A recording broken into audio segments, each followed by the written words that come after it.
Quite a scene here in the neighborhoods of Nashville, Tennessee, owner-operators.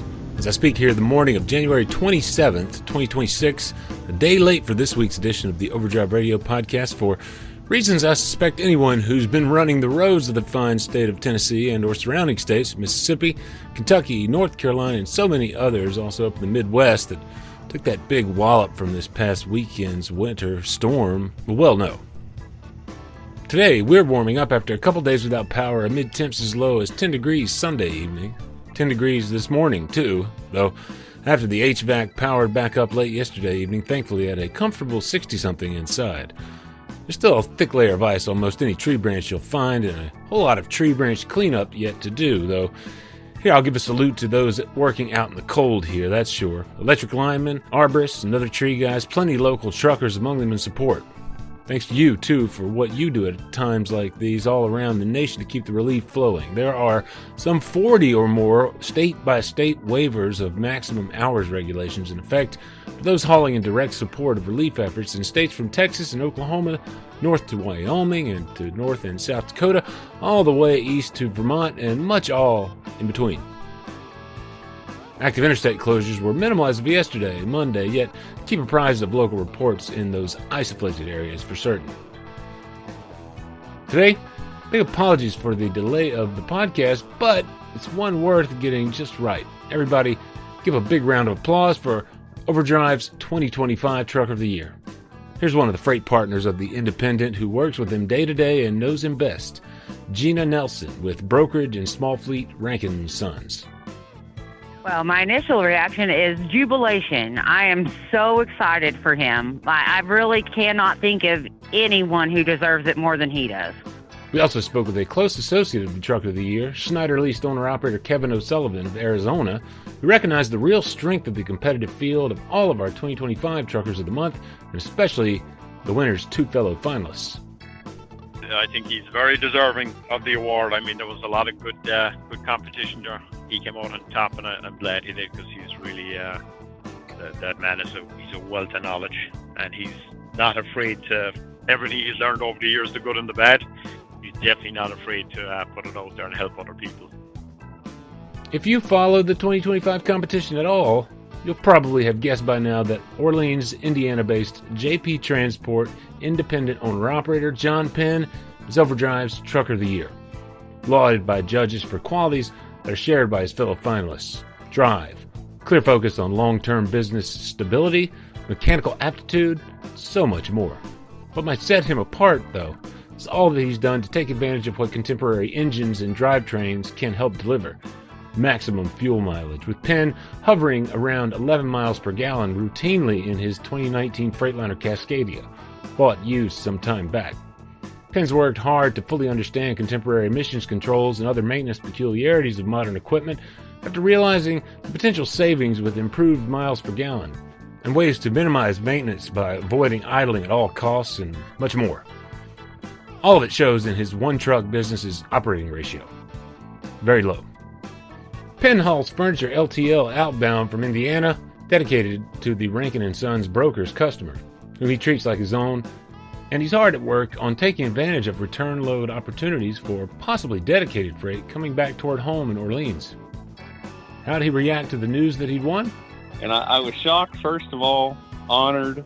Those are, I guess those are the two emotions I would think. I was shocked first, and I was honored second, or equal. But yeah, when you told me that, I was really surprised. I guess. In some ways, like his longtime friend and fellow owner-operator Kevin O'Sullivan, he shifted toward his admiration of his two finalist competitors, Kelsey's trucking independent Ron Kelsey and Jason Shelley, each of whom have built solid independent businesses with longtime customers. Kelsey hauling a very long-running 1981 Peterbilt 359, you'll hear John Penn laud here.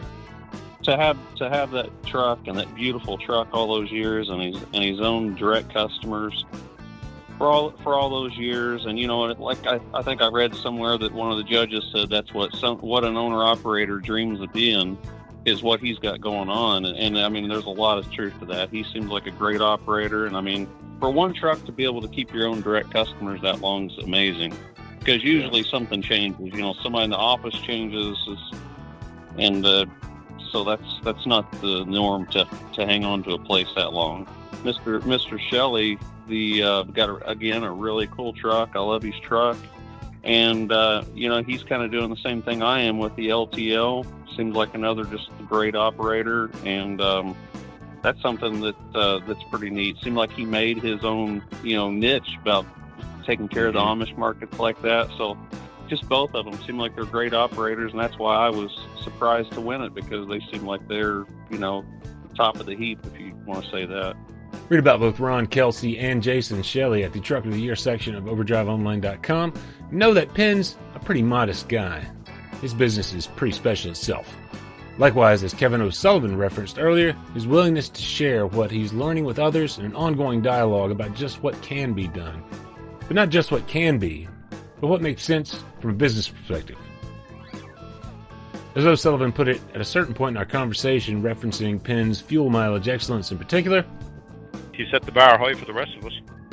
If you had to think of 3 words that describe Truck of the Year John Penn, what would they be? Informative. He's very genuine person and down to earth. Cool. That's enough words. Informative, genuine, down to earth.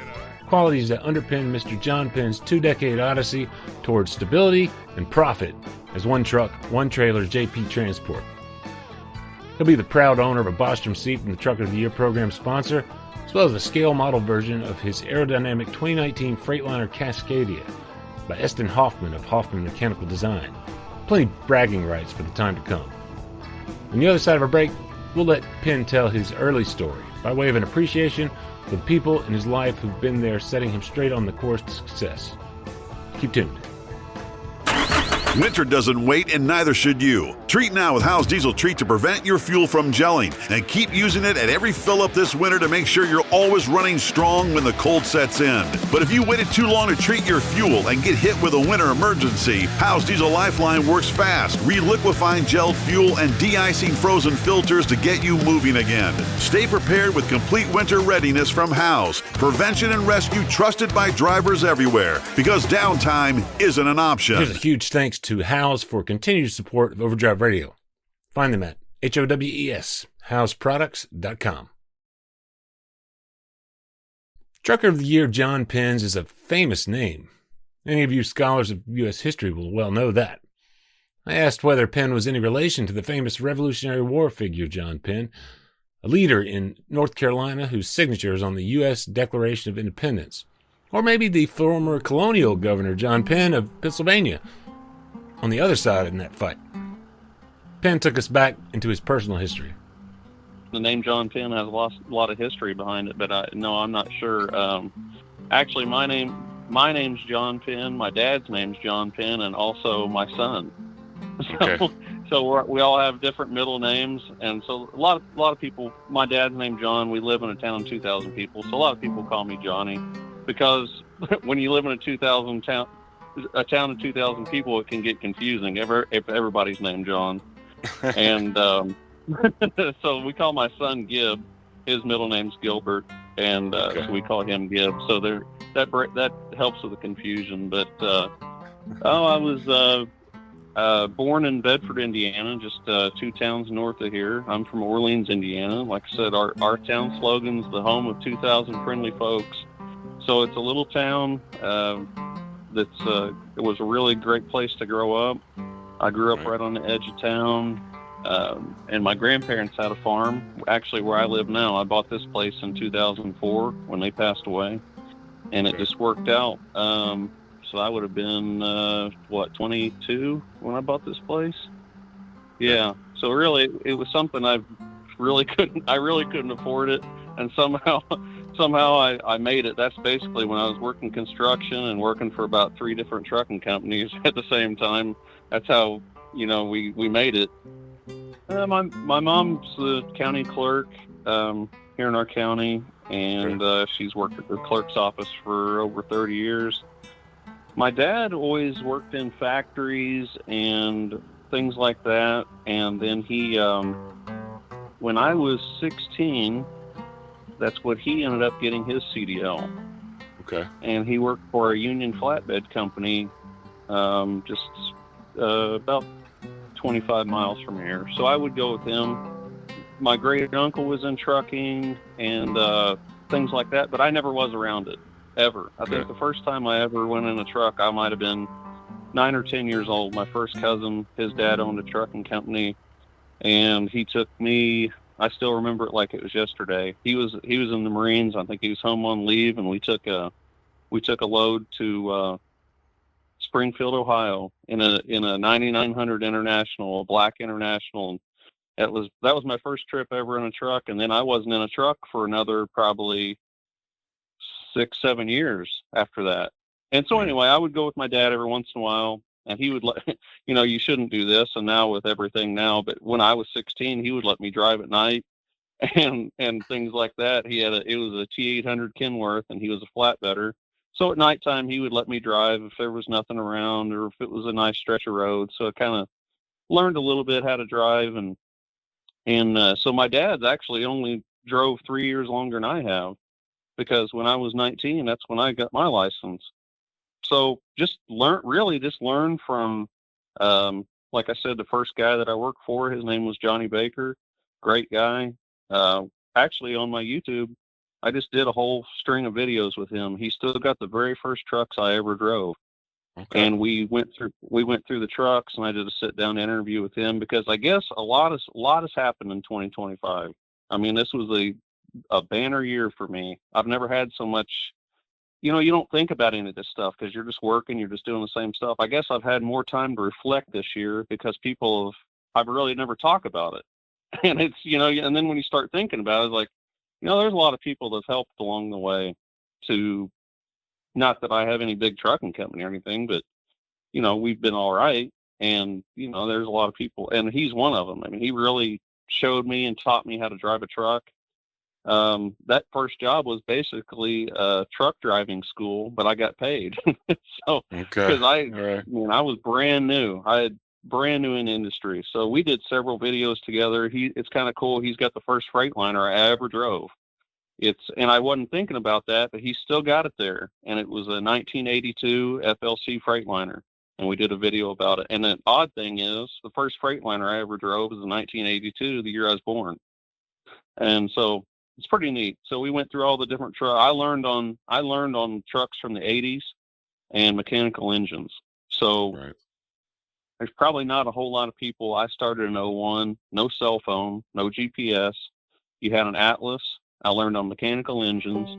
And then, but now, now we're into the newest stuff, and, all this technology, and so much has changed just in the time I've been in driving. So people that started driving in the 70s, I mean, I can only imagine. You can find that video series looking back on Penn's early work for Johnny Baker at his YouTube page under his company's JP Transport name. And Penn elaborated a bit on Baker's past company and other leading lights in his history who've really brought him to the success he's enjoyed for many years now. Yeah, Johnny Baker. It was his. He still trucks, but I can't remember what name. They're under a different company name now, but it used to be called Baker Oil. And there's a lot of history with him. His grandpa owned a trucking company here in town, and actually my great uncle Jack Penn, he owned a trucking business right there at the same lot where he's at now. It's only 3 miles from my house, and actually my uncle Jack, great uncle Jack, gave his dad his first driving job. So it's a lot of connections right in here, and it was neat to go back and look at those trucks that I started driving 25 years ago now, and he still got them. Scott Doherty, too. Penn credits for the biggest influence on his later business ownership, in many ways. He was probably my biggest mentor because, like I said, he was the same guy that had the farm, and so when I met him, his name's Scott Doherty, and he's got a trucking company that's still in business here. It's called Scott Doherty Trucking. He's the one that actually told me about NASTC. He's the one that he's a NASTC member, has been for a long time, because I remember the first time I saw this card, I was like, what's this? And he's like, this is how we're going to buy our fuel from now on. Because we always just had a company credit card. And I was like, he goes, it's a really good deal. And I said, well, cheaper, or what about cash? It's cheaper than cash. So So then whenever I got my own authority, that's why I joined him, because he talked about it. But no, he was definitely probably one of my biggest mentors. I started working for him when I was 17 on his farm. Back then, he had one cab over. It's probably really maybe the first truck I ever drove other than my dad's T800. He had a K100 cab over, Kenworth. And I never did drive it really. He would put me in it and show me how to put it in first gear, and then I would drive it through a hay field, and he would load hay on it while I drove around the field. So, Right. So that was. But anyway, yeah, he showed me because he had cattle, he had tractors, he had that one truck, and then he built his company up to 30 trucks at one time. He's shrunk it down now. I think he's got about a dozen. But no, I learned so much from him as far as just cattle and mechanics and everything. I mean, he's one of those guys that there's no way I'd be doing today what I'm doing without him. Likewise, as in most any trucking life, Penn's spouse, Pamela, contributes mightily to the legacy the owner-operator is building in Orleans, Indiana. Pamela has a long history of business ownership experience herself. We met in 2005, got married in 2006, so this would be in June. That'll be 20 years we've been married. Right. We've got one son. She actually had 3 girls from a previous marriage, and so that's what my life changed a lot. They were 3, 6, and 9, and they're all grown up now. But so yeah, when we got married, I went from having an empty house to a full house. And then shortly later we had our son, and say he's 18 now. And but actually how we met was through Scott Darty's wife. They're divorced now, but I would kind of tease her. I would tell her over there at their house, because I was always there, whether I was helping with the farm or driving a truck or whatever. She got Pam was a nail tech, like I had mentioned that she had retired from that now. But I would tease her, and I would say, "No, tell my girlfriend that I said hi." And I guess she would tell her all that time. And I don't know, one thing left to it. I think I just bugged her enough that I don't know. She decided to go on a date with me, and one thing led to another, and here we are 20 years later. Kind of our first date. I've got an old. I like modern trucks because that makes our living. But all the other stuff in my life, like I've got one of my tractors that I still use to this day is a 1949, and it works great. And our first date was on a CB900 that I've got, a Honda motorcycle. It's a CB900 Honda, and it's a 1982. So I've had a lot of stuff that's the year I was born. I don't know why. It just worked out that way. But I've had that motorcycle for 23 years. I think I bought it when I was 20. Yeah. Okay. So that was our first date on a motorcycle. The one I still got. And I won't get rid of it just because of that. We talked a little bit about the sort of retirement nest egg that you got built up from when you were a company driver with Air Liquide, Air Gas, right? Yeah. Mm-hmm. And they merged since then, though. But you guys were both, for most of your time together, both been kind of small business owners. How have you managed, some of the things that are particularly difficult in that world? Which one of which is health insurance for sure. We have a thing called Good Samaritan. It's a Christian-based. Right. I guess it's technically not health insurance, because when you go somewhere that you just say I don't have insurance, kind of self-pay, and then you pay for each other's needs. It sounds like you've heard of it before. Oh yeah, there's a lot of that out there now for sure. Yep. Yeah, that's what we've used, and I mean, thankfully we haven't had a whole lot of health things. I don't think. Yeah. I've never had anything. I mean, I've been very lucky. I'm still on a 2-year physical, and that's the only time I ever see a doctor is once every 2 years. So we've had really good luck in that sense. Pam's had a few things, but not too bad. We've been pretty lucky in that. That's probably a lot of reason why people don't make the leap as far as being self-employed, is just like what I had. I mean, it was a really difficult decision to make to leave that place, because actually, I liked working there. And you had, that I always said they put the golden handcuffs on you because, I mean, it's such a good job, you don't want to leave. And you've got the best of everything. You're making great money, and it's not difficult work. All you got to do is show up and do what you're told, and that's it. And so it is a hard decision to leave a place like that because of health care and retirement and everything that goes along with having a great company job. The legacy of it lives on in that retirement savings, right? Oh gosh, that was, yeah. They had a great match, and it's performed great. And the reason I left, I knew from when I was 19 that I wanted to own a business, and I wanted to own at one time I thought I wanted to own a construction business, but I've always loved trucking. Right. My whole life, that's what my grandpa was, a union equipment operator, and Right. that's what he owned, a stone quarry down the road here, and that's what I had, a big loader. And I mean, from the time I was probably 2 or 3 years old, I was in that thing, and I always loved big machinery and trucks. And I can remember going through town when I was a kid, right here in our hometown, back when everything was mechanical. I remember telling my mom, "Oh, look at him, he's shifting gears," because I knew every time smoke would come out of the stack, I knew he had shifted a gear. So I always loved trucks and things like that, and still do. And so I knew from an early age I wanted to own my own business, own my own truck. And I knew if I didn't do it, I'd regret it the rest of my life. I thought I can always get another company job, but I've got to at least try this. And it's worked out. I'm really glad I did. So that's what, you can always get another company job. But I mean, I didn't want to end up 60 years old and say, "Gosh, I wish I had tried that."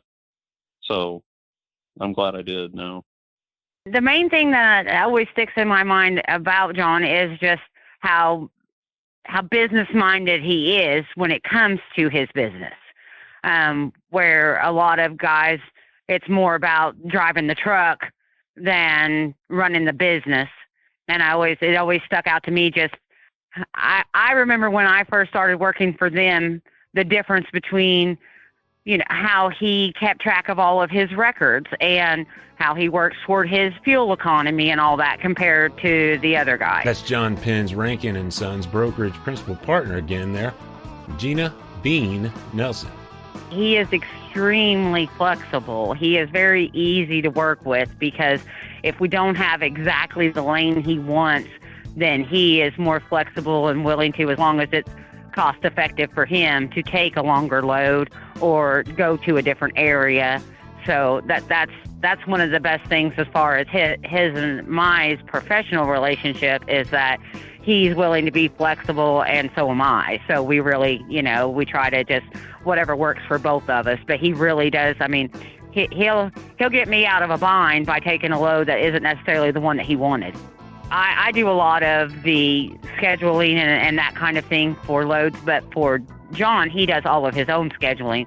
But I'm here if he ever needs. So I'm basically coordinate whatever is going to make them have the most successful trip. I mean, that's basically why I am different than other dispatchers as far as my goal is the driver having the best day, where other dispatchers are like, well, I just want you to keep my schedule.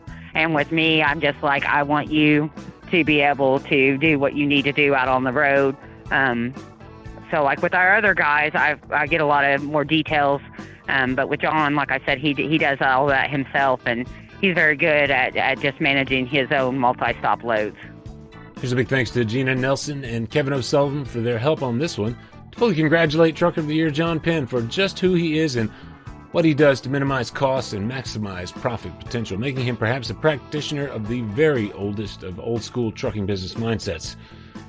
That's despite all that new gen aero and other equipment he's running, which we'll hear more about in the coming weeks for certain.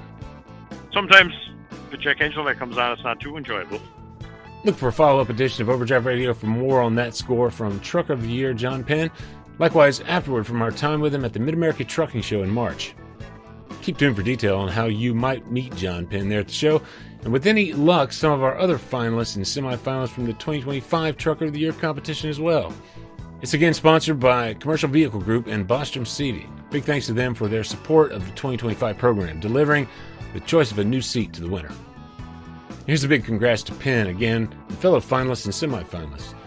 You can nominate your own business or that of another deserving owner-operator you admire via overdriveonline.com/top-trucker. That's overdriveonline.com/top-trucker to get into the 2026 competition.